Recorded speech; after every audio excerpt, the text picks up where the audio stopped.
ꯑꯍꯥꯟꯕꯃꯛꯇꯗ ꯃꯌꯥꯝꯕꯨ ꯇꯔꯥꯝꯅ ꯑꯣꯛꯆꯔꯤ social media platform ꯑꯃ ꯑꯣꯏꯔꯤꯕ ꯐꯦꯁꯕꯨꯛꯇ ꯊꯥꯒꯠꯅꯔꯛꯄ ꯏ ꯄꯥꯎ ꯈꯔ ꯃꯌꯥꯝꯒꯤ ꯃꯐꯝꯗ ꯊꯝꯖꯔꯤ꯫ ꯁꯦꯟꯇꯔꯅ kuki zoda ahenba autonomy piduna ꯑꯊꯨꯕꯗ ꯌꯥꯁꯤꯟꯅꯕ ꯄꯨꯔꯛꯄꯒꯤ ꯐꯤꯚꯝꯗ ꯂꯩꯔꯦ꯫ ꯀꯣꯏꯔꯦꯡꯅ ꯂꯨꯆꯤꯡꯕ UN ꯑꯂꯦꯞꯀꯤ ꯂꯥꯟꯃꯤ ꯁꯪꯂꯨꯞ MPꯒꯤ 38 ꯁꯨꯕ ꯃꯄꯣꯛ ꯀꯨꯝꯑꯣꯟ ꯄꯥꯡꯊꯣꯛꯈ꯭ꯔꯦ꯫ ꯂꯧꯃꯤꯁꯤꯡꯒꯤ ꯂꯧꯐꯝ ꯃꯨꯟꯅꯕ ꯍꯣꯠꯅꯔꯤꯕ ꯃꯅꯤꯄꯨꯔ ꯍꯣꯔꯁ ꯔꯥꯏꯗꯤꯡ ꯑꯦꯟड ꯄꯣꯂꯣ ꯑꯦꯁꯣꯁꯤꯌꯦꯁꯟꯒꯤ ꯃꯊꯛꯇ ꯂꯨꯄꯥ ꯂꯥꯈ 50ꯒꯤ ꯀꯝꯄꯦꯟꯁꯦꯁꯟ ꯄꯤꯅꯕ ꯂꯤꯒꯦꯜ ꯁꯨꯠ ꯇꯧꯔꯒꯅꯤ ꯍꯥꯏꯅ CH ꯕꯤꯖꯣꯏꯅ ꯐꯣꯡꯗꯣꯔꯛꯂꯤ꯫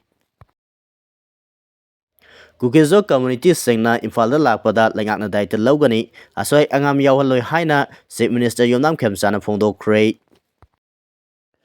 ꯂꯤꯇꯥꯟ ꯁꯔꯩꯈꯣꯡꯗ ꯀꯥꯡꯂꯨꯞ ꯑꯅꯤꯒꯤ ꯃꯔꯛꯇ ꯅꯧꯅ ꯏꯔꯥꯡ ꯊꯣꯛꯂꯦ꯫ ꯌꯨꯝ 30 ꯍꯦꯟꯅ ꯃꯩ ꯊꯥꯈ꯭ꯔꯦ꯫ ꯂꯣꯁꯤ ꯗꯤꯈꯣ ꯀꯦꯝꯅ꯭ꯌꯨ ꯌꯥꯎꯅ ꯏꯪ ꯇꯞꯄ ꯄꯨꯔꯛꯅꯕ ꯃꯤꯐꯝ ꯐꯝꯂꯤꯉꯩꯗ ꯆꯤꯡꯁꯥꯡ ꯄꯔꯦꯡꯗ ꯅꯣꯡꯃꯩ ꯀꯥꯞꯄꯒꯤ ꯃꯈꯣꯜꯅ ꯅꯤꯟꯈ꯭ꯔꯦ꯫ ꯎꯈ꯭ꯔꯨꯜ ꯗꯤꯁꯇ꯭ꯔꯤꯛꯀꯤ ꯂꯤꯇꯥꯟ ꯁꯔꯩꯈꯣꯡꯗ ꯈꯨꯟꯗꯥꯃꯤꯟꯅꯔꯤꯕ ꯆꯤꯡꯃꯤ ꯀꯥꯡꯂꯨꯞ ꯑꯅꯤꯒꯤ ꯃꯔꯛꯇ ꯅꯍꯥꯟꯗꯒꯤ ꯍꯧꯗꯨꯅ ꯅꯧꯅ ꯏꯔꯥꯡ ꯊꯣꯛꯂꯛꯈ꯭ꯔꯦ꯫ ꯏꯔꯥꯡ ꯑꯗꯨꯅ ꯃꯔꯝ ꯑꯣꯏꯔꯒ ꯍꯧꯖꯤꯛ ꯐꯥꯎꯕꯗ ꯀꯥꯡꯂꯨꯞ ꯑꯅꯤꯒꯤ ꯃꯥꯏꯀꯩꯗꯒꯤ ꯌꯨꯝ 30 ꯔꯣꯝ ꯃꯩ ꯊꯥꯈ꯭ꯔꯦ꯫ ꯏꯔꯥꯡ ꯑꯁꯤꯕꯨ ꯂꯥꯛꯁꯤꯟꯅꯕꯒꯤꯗꯃꯛꯇ ꯃꯅꯤꯄꯨꯔ ꯂꯩꯉꯥꯛꯀꯤ ꯗꯤꯄꯨꯇꯤ ꯆꯤꯐ ꯃꯤꯅꯤꯁꯇꯔ ꯂꯣꯁꯤ ꯗꯤꯈꯣ ꯃꯁꯥꯅ ꯂꯨꯆꯤꯡꯗꯨꯅ ꯎꯈ꯭ꯔꯨꯜ SCꯒꯤ MLA ꯔꯥꯃꯨꯏꯕ ꯑꯃꯁꯨꯡ ꯁꯥꯏꯀꯣꯜ SCꯒꯤ MLA ꯀꯦꯝꯅ꯭ꯌꯨ ꯍꯥꯡꯁꯤꯡ ꯍꯥꯎꯀꯤꯞꯀ ꯂꯣꯏꯅꯅ ꯊꯧꯗꯣꯛ ꯊꯣꯛꯂꯤꯕ ꯃꯐꯝꯗ ꯌꯦꯡꯁꯤꯟꯕꯒ ꯂꯣꯏꯅꯅ ꯏꯪ ꯆꯤꯛꯄ ꯄꯨꯔꯛꯅꯕ ꯃꯤꯐꯝ ꯄꯥꯡꯊꯣꯛꯈꯤ꯫ ꯃꯤꯐꯝ ꯑꯗꯨꯗ ꯀꯥꯡꯂꯨꯞ ꯑꯅꯤꯒꯤ ꯁꯤꯚꯤꯜ ꯁꯣꯁꯥꯏꯇꯤ ꯑꯣꯔꯒꯅꯥꯏꯖꯦꯁꯟꯁꯤꯡꯒꯤ ꯂꯨꯆꯤꯡꯕꯁꯤꯡ ꯑꯃꯁꯨꯡ ꯗꯤꯁꯇ꯭ꯔꯤꯛ ꯑꯦꯗꯃꯤꯅꯤꯁꯇ꯭ꯔꯦꯁꯟ ꯌꯥꯎꯅ ꯃꯅꯤꯄꯨꯔ ꯄꯨꯂꯤꯁ ꯑꯃꯁꯨꯡ ꯁꯦꯟꯇ꯭ꯔꯦꯜ ꯐꯣꯔꯁꯀꯤ ꯃꯀꯣꯛ ꯊꯣꯡꯕ ꯑꯣꯐꯤꯁꯥꯔꯁꯤꯡ ꯌꯥꯎꯅ ꯁꯔꯨꯛ ꯌꯥꯗꯨꯅ ꯑꯣꯏꯔꯤꯕ ꯐꯤꯚꯝꯁꯤꯡ ꯑꯗꯨꯕꯨ ꯂꯥꯛꯁꯤꯟꯅꯕ ꯄꯨꯟꯅ ꯈꯟꯅꯈꯤ꯫ ꯃꯐꯝ ꯑꯗꯨꯗ ꯈꯨꯟꯗꯥꯔꯤꯕ ꯀꯥꯡꯂꯨꯞ ꯑꯅꯤꯒꯤ ꯃꯤꯑꯣꯏꯁꯤꯡ ꯁꯥꯐꯒꯗꯕ ꯃꯐꯝꯁꯤꯡꯗ ꯃꯁꯥ ꯃꯁꯥꯒꯤ ꯄꯣꯠ ꯌꯣꯝꯅꯗꯨꯅ ꯂꯥꯟꯖꯦꯟꯅꯕ ꯍꯧꯈ꯭ꯔꯦ꯫ ꯉꯔꯥꯡ ꯅꯨꯃꯤꯠ ꯌꯨꯡꯕ ꯑꯗꯨꯋꯥꯏꯗ ꯌꯨꯝ 10 ꯔꯣꯝ ꯃꯩꯅ ꯆꯥꯛꯀꯠꯂꯛꯈꯤ꯫ ꯌꯨꯝ ꯃꯩ ꯆꯥꯛꯂꯛꯄꯁꯤꯡ ꯑꯗꯨ ꯀꯟꯅꯕꯒꯤꯗꯃꯛ ꯐꯥꯌꯔ ꯁꯥꯔꯚꯤꯁꯀꯤ ꯐꯥꯌꯔ ꯇꯦꯟꯗꯔꯁꯤꯡꯁꯨ ꯏꯝꯐꯥꯜꯗꯒꯤ ꯆꯪꯁꯤꯟꯈꯤ꯫ ꯑꯣꯊꯣꯔꯤꯇꯤꯁꯤꯡꯒꯤ ꯃꯥꯏꯀꯩꯗꯒꯤꯁꯨ ꯃꯩꯅ ꯆꯥꯛꯈ꯭ꯔꯕ ꯌꯨꯝꯁꯤꯡ ꯑꯗꯨꯗ ꯆꯪꯗꯨꯅ ꯀꯌꯥ ꯌꯥꯝꯅ ꯃꯥꯡ ꯇꯥꯛꯈ꯭ꯔꯕꯒꯦ ꯍꯥꯏꯕ ꯌꯦꯡꯁꯤꯟꯕꯒꯤ ꯊꯕꯛꯁꯨ ꯆꯠꯊꯈꯤ꯫ CSO ꯑꯃꯁꯨꯡ ꯄꯨꯂꯤꯁꯀꯤ ꯃꯀꯣꯛ ꯊꯣꯡꯕꯁꯤꯡꯒ ꯃꯤꯐꯝ ꯄꯥꯡꯊꯣꯛꯂꯕ ꯃꯇꯨꯡ ꯗꯤꯄꯨꯇꯤ ꯆꯤꯐ ꯃꯤꯅꯤꯁꯇꯔ ꯂꯣꯁꯤ ꯗꯤꯈꯣꯅ ꯄꯥꯎꯃꯤꯁꯤꯡꯗ ꯍꯥꯏ ꯉꯁꯤ ꯑꯌꯨꯛ ꯃꯍꯥꯛ ꯃꯁꯥ ꯌꯥꯎꯅ ꯇꯣꯉꯥꯟ ꯇꯣꯉꯥꯟꯕ MLAꯁꯤꯡ ꯌꯥꯎꯔꯒ ꯆꯠꯊꯈꯤꯕ ꯃꯤꯐꯝ ꯑꯗꯨ ꯌꯥꯝꯅ ꯄꯣꯖꯤꯇꯤꯚ ꯑꯣꯏ ꯑꯃꯁꯨꯡ ꯃꯍꯩ ꯌꯥꯜꯂꯤ ꯍꯥꯏꯅ ꯂꯧꯏ, ꯃꯔꯝꯗꯤ ꯁꯔꯨꯛ ꯌꯥꯈꯤꯕꯁꯤꯡꯒꯤ ꯃꯥꯏꯀꯩꯗꯒꯤ ꯏꯪ ꯇꯞꯄ ꯍꯟꯖꯤꯜꯂꯛꯅꯕꯒꯤ ꯑꯄꯥꯝꯕ ꯂꯣꯏꯅꯃꯛ ꯐꯣꯡꯗꯣꯛꯅꯔꯛꯈꯤ꯫ ꯃꯤꯄꯨꯝ ꯈꯨꯗꯤꯡꯃꯛ ꯏꯪ ꯆꯤꯛꯄ ꯄꯥꯝꯃꯤ, ꯑꯗꯨꯕꯨ ꯍꯧꯖꯤꯛ ꯐꯥꯎꯕꯒꯤ ꯑꯣꯏꯅꯗꯤ ꯅꯣꯡꯃꯩ ꯀꯥꯞꯄꯒꯤ ꯔꯤꯄꯣꯔꯠꯁꯨ ꯂꯥꯛꯂꯤ꯫ ꯃꯁꯤ ꯄꯨꯝꯅꯃꯛ ꯑꯣꯏꯖꯔꯒꯁꯨ ꯃꯤꯐꯝꯗ ꯁꯔꯨꯛ ꯌꯥꯃꯤꯟꯅꯈꯤꯕꯁꯤꯡꯅ ꯚꯥꯏꯑꯣꯂꯦꯟꯁꯀꯤ ꯊꯕꯛꯁꯤꯡ ꯂꯦꯞꯃꯤꯟꯅꯅꯕꯒꯤ ꯋꯥꯐꯝ ꯐꯣꯡꯗꯣꯛꯅꯈꯤ꯫ ꯁꯔꯨꯛ ꯌꯥꯈꯤꯕꯁꯤꯡꯒꯤ ꯃꯥꯏꯀꯩꯗꯒꯤꯁꯨ ꯃꯇꯤꯛ ꯆꯥꯅ ꯁꯦꯀ꯭ꯌꯨꯔꯤꯇꯤ ꯊꯝꯕꯤꯅꯕ ꯐꯣꯡꯗꯣꯔꯛꯈꯤ꯫ ꯍꯧꯖꯤꯛ ꯐꯥꯎꯕꯒꯤ ꯑꯣꯏꯅꯁꯨ ꯃꯐꯝ ꯑꯁꯤꯗ ꯆꯞ ꯆꯥꯅ ꯁꯦꯀ꯭ꯌꯨꯔꯤꯇꯤꯁꯤꯡꯅ ꯉꯥꯛ ꯁꯦꯟꯍꯜꯂꯤ꯫ ꯃꯈꯥ ꯇꯥꯅꯁꯨ ꯄꯥꯝꯗꯕ ꯊꯧꯗꯣꯛꯁꯤꯡ ꯊꯣꯛꯇꯅꯕ ꯂꯩꯉꯥꯛꯀꯤ ꯃꯥꯏꯀꯩꯗꯒꯤ ꯌꯥꯝꯅ ꯀꯟꯅ ꯍꯣꯠꯅꯔꯤ꯫ ꯊꯣꯛꯂꯤꯕ ꯊꯧꯗꯣꯛ ꯑꯁꯤ ꯅꯥꯀꯜ ꯑꯅꯤꯒꯤ ꯃꯔꯛꯇ ꯊꯣꯛꯄ ꯅꯠꯇꯦ, ꯂꯅꯥꯏ ꯃꯤꯑꯣꯏꯒꯤ ꯃꯔꯛꯇ ꯊꯣꯛꯄꯅꯤ꯫ ꯑꯗꯨꯕꯨ ꯂꯥꯏꯕꯛ ꯊꯤꯕꯗꯤ ꯌꯥꯝꯅ ꯄꯥꯛꯊꯣꯛ ꯆꯥꯎꯊꯣꯔꯛꯈꯤꯕ ꯑꯁꯤꯅꯤ꯫ ꯏꯪ ꯆꯤꯛꯄ ꯂꯩꯇ꯭ꯔꯕꯗꯤ ꯀꯔꯤꯒꯨꯝꯕ ꯑꯃꯠꯇ ꯂꯩꯔꯣꯏ ꯍꯥꯏꯅꯁꯨ ꯐꯣꯡꯗꯣꯔꯛꯈꯤ꯫ ꯊꯧꯗꯣꯛ ꯑꯗꯨ ꯊꯣꯛꯈꯤꯕꯒꯤ ꯃꯇꯥꯡꯗ ꯊꯦꯡꯅꯔꯛꯈꯤꯕꯁꯤꯡ ꯑꯃꯁꯨꯡ ꯄꯨꯟꯅ ꯐꯝꯃꯤꯟꯅꯈꯤꯕ ꯃꯤꯐꯝ ꯑꯗꯨꯒꯤ ꯃꯇꯥꯡꯗ ꯂꯣꯁꯤ ꯗꯤꯈꯣꯅ ꯆꯤꯐ ꯃꯤꯅꯤꯁꯇꯔ ꯌꯣꯝꯅꯥꯝ ꯈꯦꯝꯆꯥꯟꯗ ꯄꯥꯎꯗꯝꯗꯨꯅ ꯃꯇꯤꯛ ꯆꯥꯕ ꯊꯕꯛꯁꯤꯡ ꯄꯥꯏꯈꯠꯅꯕ ꯈꯟꯅꯈ꯭ꯔꯦ꯫ ꯃꯔꯛ ꯑꯁꯤꯗ ꯂꯤꯇꯥꯟ ꯁꯔꯩꯈꯣꯡꯗꯒꯤ ꯁꯣꯛꯇꯨꯅ ꯔꯤꯝꯁ ꯍꯣꯁꯄꯤꯇꯥꯜꯗ ꯄꯨꯈꯠꯇꯨꯅ ꯂꯥꯌꯦꯡ ꯆꯠꯊꯔꯤꯕ ꯇꯥꯡꯈꯨꯜ ꯅꯍꯥ ꯑꯃꯒꯤ ꯑꯅꯥꯕ ꯍꯪꯕ ꯆꯤꯐ ꯃꯤꯅꯤꯁꯇꯔꯅ ꯉꯔꯥꯡ ꯆꯠꯈ꯭ꯔꯦ꯫ ꯄꯨꯛꯅꯤꯡ ꯐꯥꯊꯅ ꯂꯩꯅꯕ ꯃꯍꯥꯛꯅ ꯑꯄꯤꯜ ꯇꯧꯔꯝꯈꯤ꯫ kuki ꯀꯝꯃ꯭ꯌꯨꯅꯤꯇꯤꯅ ꯏꯝꯐꯥꯜꯗ ꯂꯥꯛꯄꯗ ꯂꯩꯉꯥꯛꯅ ꯗꯥꯏꯇ ꯂꯧꯒꯅꯤ, ꯑꯁꯣꯏ ꯑꯉꯥꯝ ꯌꯥꯎꯍꯜꯂꯣꯏ ꯍꯥꯏꯅ ꯆꯤꯐ ꯃꯤꯅꯤꯁꯇꯔ ꯌꯣꯝꯅꯥꯝ ꯈꯦꯝꯆꯥꯅ ꯐꯣꯡꯗꯣꯛꯈ꯭ꯔꯦ꯫ kuki ꯀꯝꯃ꯭ꯌꯨꯅꯤꯇꯤꯒꯤ ꯃꯤꯑꯣꯏꯁꯤꯡꯅ ꯑꯅꯥ ꯂꯥꯌꯦꯡꯒꯤ ꯑꯣꯏꯅ ꯅꯠꯇ꯭ꯔꯒ ꯏꯝꯐꯥꯜꯗ ꯂꯥꯛꯄ ꯃꯇꯝꯗ ꯂꯩꯉꯥꯛ ꯑꯁꯤꯅ ꯗꯥꯏꯇ ꯄꯨꯝꯕ ꯄꯨꯒꯅꯤ, ꯑꯁꯣꯏ ꯑꯉꯥꯝ ꯌꯥꯎꯍꯜꯂꯣꯏ ꯍꯥꯏꯅ ꯆꯤꯐ ꯃꯤꯅꯤꯁꯇꯔ ꯌꯣꯝꯅꯥꯝ ꯈꯦꯝꯆꯥꯅ ꯐꯣꯡꯗꯣꯛꯈ꯭ꯔꯦ꯫ ꯋꯥꯐꯝ ꯑꯁꯤ ministry of road transport and ꯍꯥꯏꯋꯦꯁꯅ ꯁꯦꯡꯁꯟ ꯇꯧꯈꯤꯕ strengthening of existing pavement from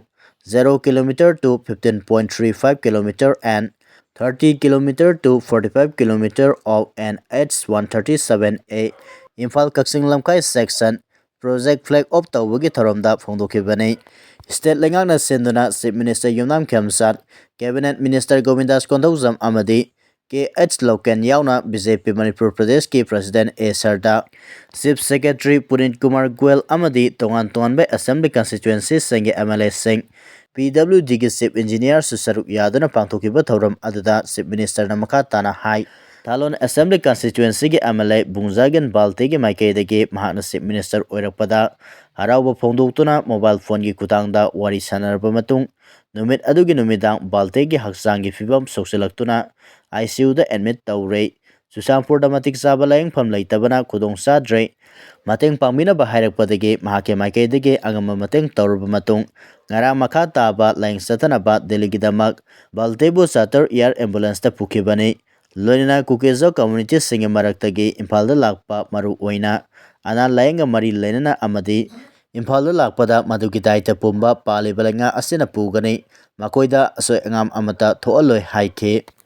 Masida natana lamdam asigi akanaba special contractor kharana saruk yaduna tender thadaba matamda minus yaudana sugadariba mayalambi gi thabak subagi matangda stage ta kogotuna siamna thaba ase ningthina sunaba kanganki loinana sugadariba lambi ase karama matamda loisanba ngamgani haibagi pakumda contractor singna April phawgi manungda loisingani hairakpada Chief Minister na yariba makai kharangana sugadariba lambi gi thaba ase quality laina sunabasu kanganki Laumi Stingi Lokpa Munaba Honariba Manipur Horse Riding and Polo Association Yamatakta Lupa Lakh Yankai compensation pinaba legal suit Torogani Lampel Water Body Gatanana Laiba Laumi Stingi Lokpa Munaba Honariba Manipur Horse Riding and Polo Association Yamatakta Lupa Lakh Yankai compensation pinaba legal suit Taragani Haina Laumi Kanbalop Local Gi Advisor CH Bijoina Phondo Crate Lampel Kunauda Laiba Mahakimayumda local gi members sing yauna pangthokiba paugi mifam amada Bijoyna makatana hai kumza 1965 tagi local gi member oiba lomi singna dokon tawduna amadi law uduna lakpa ayusau style lampel pat water body manakta laiba lam hector taramathui fak sawbalabu ase 1975 ta matam adugi lengakna lomi singde allot tawkraba lamni aduga lam asigi original patana 1999 da fikhibani ngasi phawba lawmisina ren revenue da lam asigi land tax thiribani wafam asigi sabsaba khudam sangdam amadi document pumna maklai lawfam asiga hek thanana lairiba Manipur Horse Riding and Polo Association MHRPA gi su lam lairami adubu makoigi lam asidi lampel water body sangwatpa matamda loksin khrabani hawjikna lawmisingi pata tariba lam asi makoina loksinaba samjin sajinba lamgi pata semduna ahal oiraba lawmi sengbu nongmai singdolda akiba piduna lammunaba honaduna leire Manipur Horse Riding and Polo Association na pariba lamgi pata ase Settlement Department ta RTI thaduna hangbada makoina pariba land pata number ase Settlement Department na leiti haina pakum pirakre oirakliba phibam asida Manipur Horse Riding and Polo Association gi maikaidagi nongmai paiba mioi khara laklaga local gi sang signboard to lambada natana lokpam asida paliba mahi marong seng pumnamak mahi saram daida tractor sinaduna amang ata tho lamlei hiram asigi matangda police ta complaint tawrubasu FIR lokot piu yade police na mathau tawbugi mahuta victim oriba lawmi singda onsenduna station da samon tawduna wari sanaraga yasinaba purakse haina pressure pirakhe MHRPA na lamkhupchanaba chatharaliba thabak thorom sing ase Association gi President Wariba Hawaibam Dilipna KSIC kaba kauba amaga Sinam Bimol kauba amaga khune oina sinaduna chatharakpani lamdamasida lo leitabagom Hawaibam Dilipna lawmi singda aki akang piduna chatharaliba asigi matakta anaubalanga asina mityeng sangbiu natrabadi logi mateng lauduna senariba miyoi singi matakta legal action lakhotpinaba court appeal tawragani hairi Center na kuki zoda ahenba autonomy piduna athubada yasinaba purakpagi phibamda leire mathang sahida pangthokadoriba state assembly mikhal mamangda center na kuki zoda ahenba autonomy piraga hawjik chathariba pistol asigi waroisin puraknabagi aroiba tangkakta leire Indian Express na phongba pau amagi matung inna Chief Minister Waikem Chana lusingba anawu Manipur lenga asida kuki zoge MLA nemsa kipchen Deputy Chief Minister oina wasak laukibuga loina MLA Singh LM Khawte amasung ngursanglur sanatena lengakta sawatpagi mayokta Cookies Zomiamna kana yaningda bu phongdok naringai gi serak asida Cookies Su Group amasung India government anigi marakta sathariba peace deal asigi waroisin purakna ba center na akan bathabak laukat lei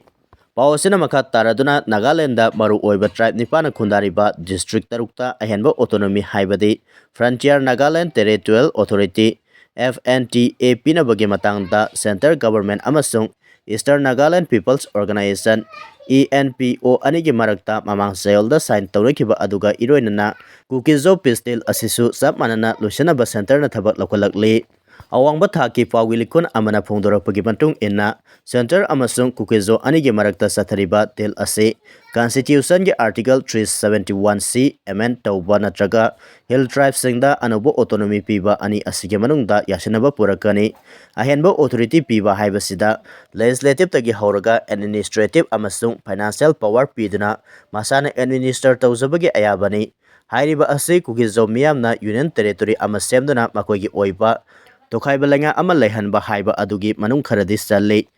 Constitution gi Article 371C gi makada Manipur gi singi district singda ahenba autonomy financial amasung administrative gi sakti Hill Council da piri ENTA hariba asiso Article 371A gi makada Nagaland manungda autonomous council na lengakpagi ayaba pibani tawbutabu Article 371A da piriba sakti asimakti Article 371C da pide Pawasina makha taraduna nakal anigi marakta negotiation tawgadoriba asida State Assembly gi framework makada masana lengak sabagi provision yauri senthumgi oina singi misinga population proportionate oibaga lonena geographical oina singi khudong sadaba singasu mari lenagani hauji nakal anigi marakta wari sanariba asida council gi jurisdiction makada lam amasung job protection tawbagi sakti leiba amadi local custom da adomak sakti pibagi wafamsu yauri hairi Ministry of Home Affairs MHA dagi phangba pau amagi matung inna Manipurda Autonomous District Council ADC asi sahi kaya gi mamangdagi ningtina function tawdana laklei state ki budgetary allocation da maumaril tadaba kaya leibana ADC kharadi thage tolo fawba piba ngamdana leiribani hairi UPSC yauna India gi exam khudimakta Manipur gi wahang seda maitei mek soidana yawhangadabani haina milana phongdoraklei UPSC yauna India gi exam khudimakta Manipur gi wahang seda maitei mek soidana yawhangadabani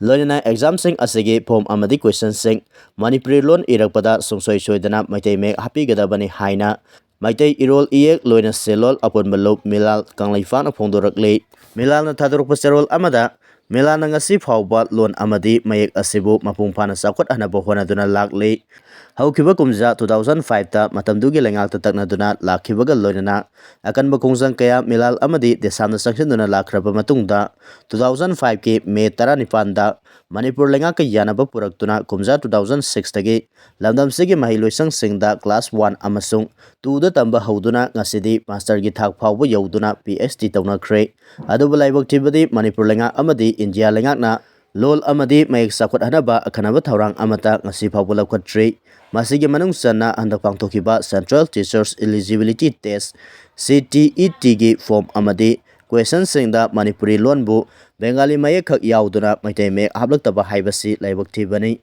masida khalaktuna oza oirakadaba sing asi Manipuri subject taklapa matamda maitai mek ta takadoribani loinana UPSC dasu maitai mek yahondaba haibasi khwaidagi laibak thibani maramaduna athuba matamda India gi exam singda Manipuri gi question sing maitai mek yahongadabani hairiba sing asi mari lainaba singna masa masagi lon amadi mayek sakot hanaba honabada namtharoidabani